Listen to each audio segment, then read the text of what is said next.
Watch what's approaching, the supreme moment. Reality striking closer than it seems, don't it? Go ahead, it's for the taking if you want it. If not, the dream dies and you'll be forever haunted. Then confront it.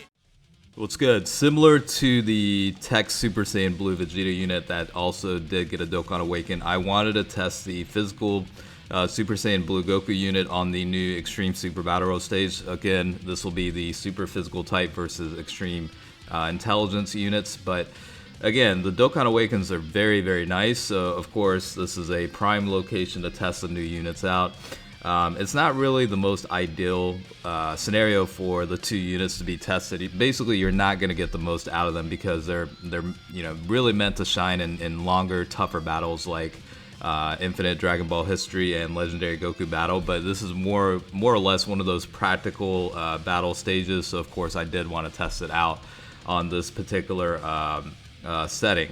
Now, for the Goku unit itself, he's not rainbowed, but he is at 90%. I did focus on additional attack at level 14 and then criticals at level 12 because, again, this guy does have the ability to stack attack and defense based on every super attack, as well as a nuking passive setup based on the Ki Spheres obtained. So we'll cover all the stats here in a second, but similar to the Tech Super Saiyan Blue Vegeta unit, a lot of the focus was more so set toward additional attack because of that.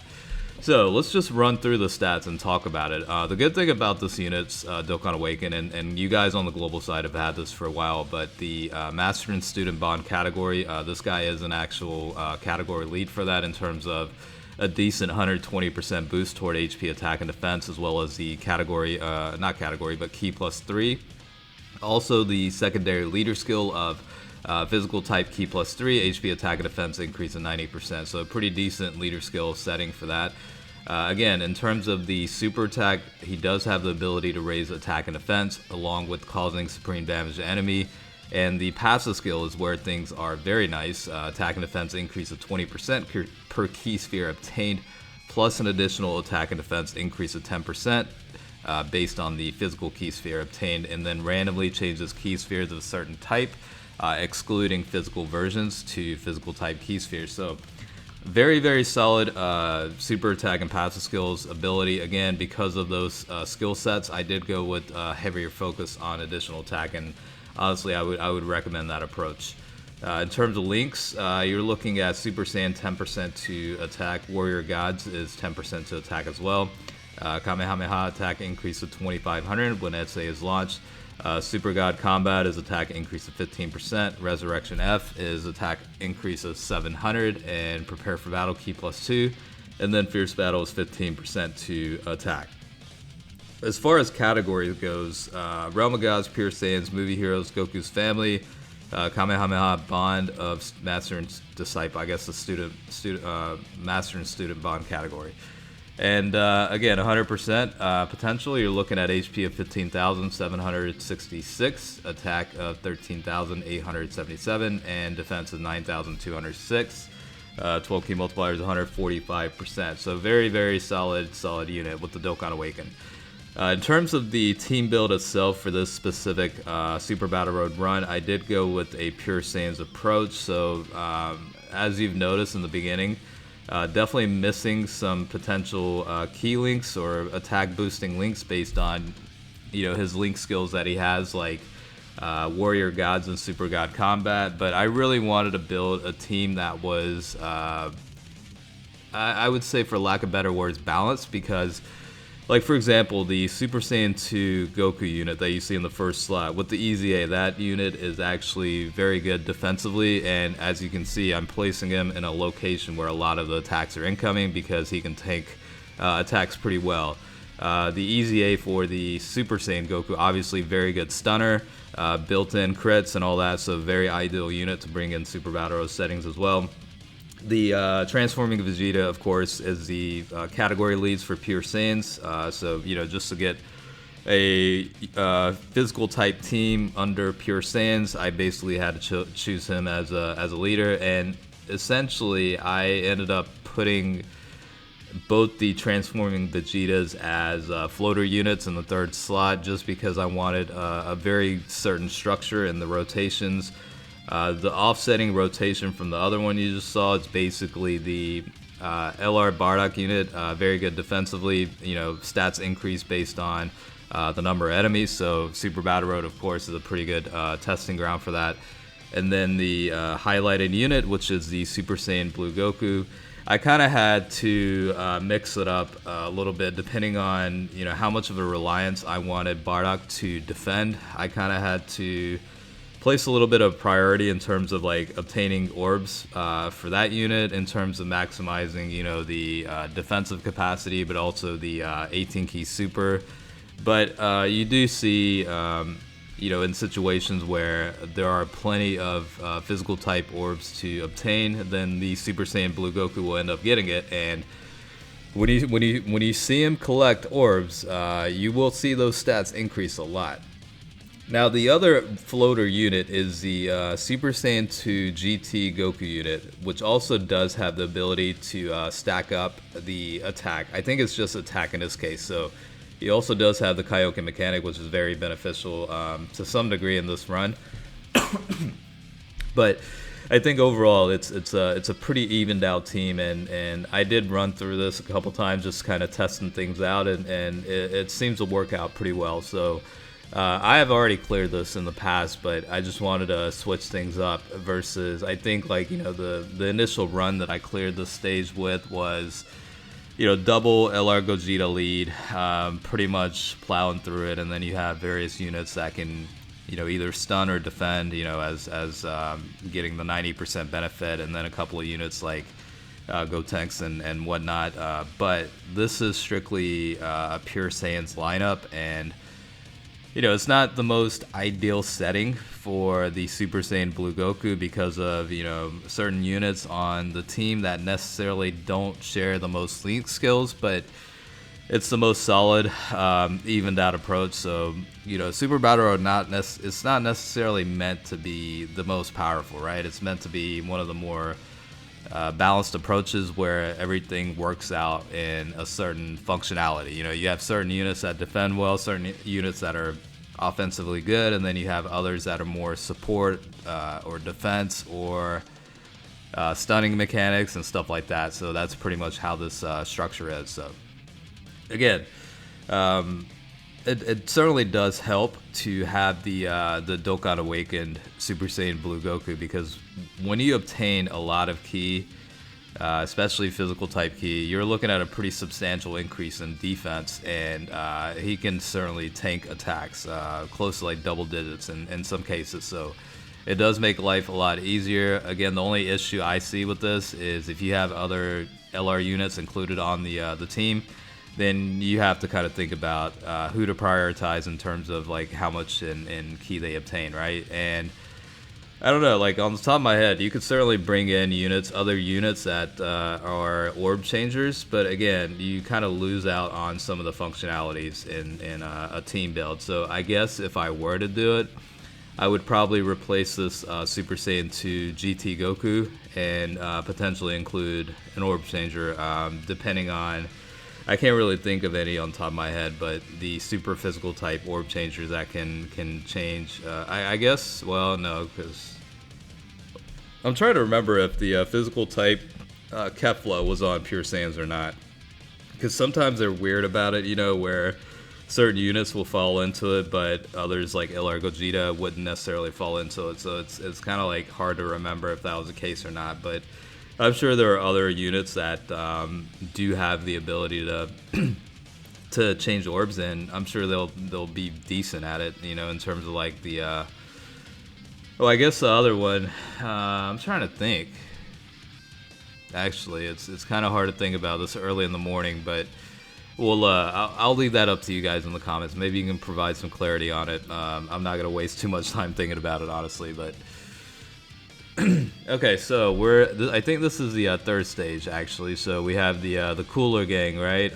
We're gonna go ahead and try and eliminate the cooler unit first. Sometimes I switch it up. I'll go through the weaker underlings first, and then work on cooler. But I think in this case, I just decided to just go ahead and knock him out first, and then work out the others. So I really do love this Super Saiyan 2 Goku. By the way, the EZA is very phenomenal.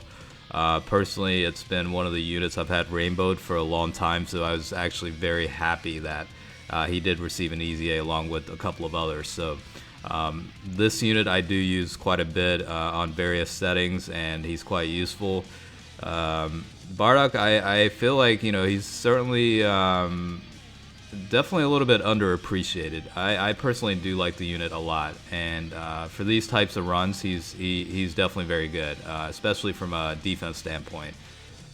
And then of course we have the this guy, and you know, again, like I said earlier, the longer the battles are continuously, like the Infinite Dragon Ball History and Legendary Goku battle, you'll really see the power creep of this guy, because again, with every super attack, he does raise attack and defense. So of course, if it's a continuation of battles, then his stats are going to be even higher. The thing about Super Battle Road is with every battle, it does reset. So like after this one and we move on to the last one, everything resets. So you know, you're going to lose out on all the creep that you got from the last one. So that's a little bit unfortunate, but if it wasn't the case, it would probably make things a little bit too easy. So that's how things are set up, and took a little bit of a hit there. 154,000. I thought about placing this guy, but you know, it's kind of a risk you have to take sometimes, right? Because Goku, even though he has like a really high chance to stun, it's not always guaranteed, and sometimes RNG will royally screw you over, right? And Goku he'll end up getting super like twice, and then the run's over, you know, that kind of stuff. So we did collect a decent amount of orbs here, so you know, it's going to be pretty nice. The only thing I'm concerned here and using the Snake Princess is transforming Vegeta in the third slot. There's a couple of attacks incoming there, and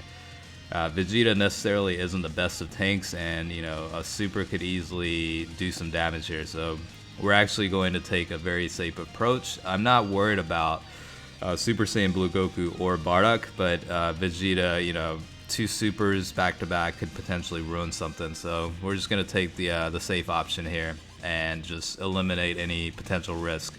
We have a decent amount of items still left over, so I wasn't really concerned about using 2 on one rotation or turn.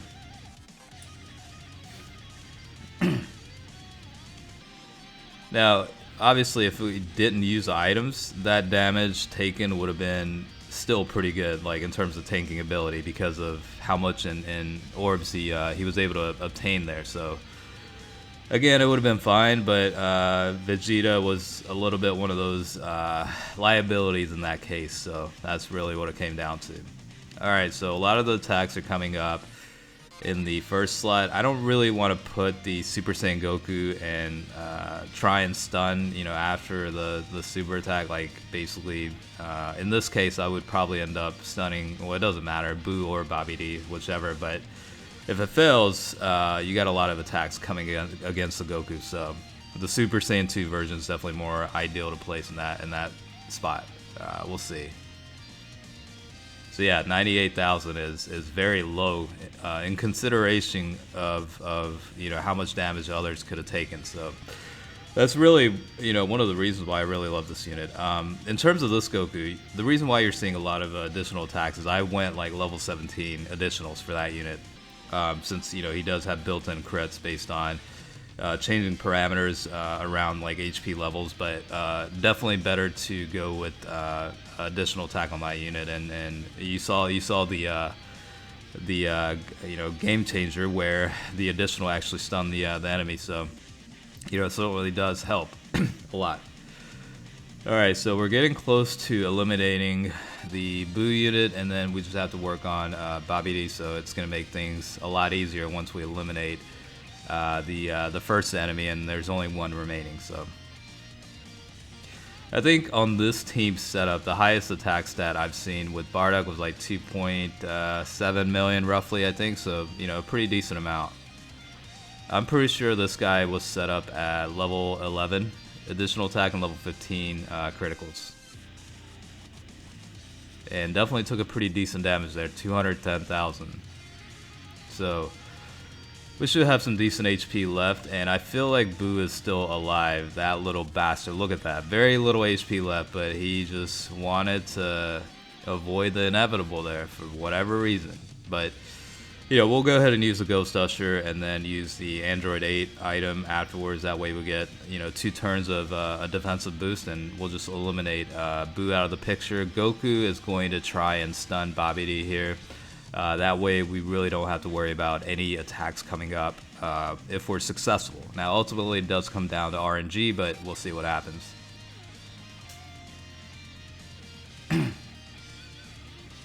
Alright, so we don't have to worry about anything this next turn, and honestly we won't even have to use an Android 8 because no attacks are incoming here.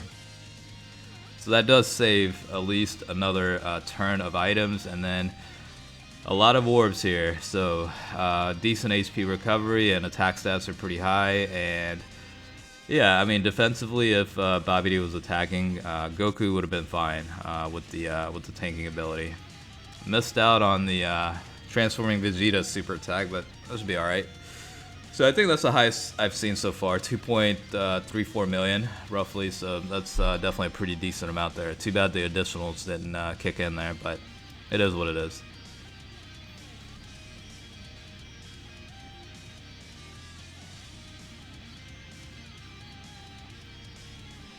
Alright, I'm pretty sure we would survive this, but I'm going to go ahead and use an item. I mean, we have one single item left, so might as well.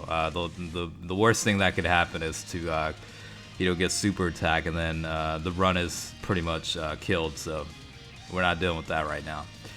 So yeah, this pretty much wraps up the not 100%, but the Extreme Super Battle Road test with the new Dokkan Awakened physical Super Saiyan Blue Goku. So yeah, hopefully you enjoyed it. I know a couple people were asking about it in the last video, so hopefully you enjoyed it. As always, thanks for watching, and I will catch you guys later.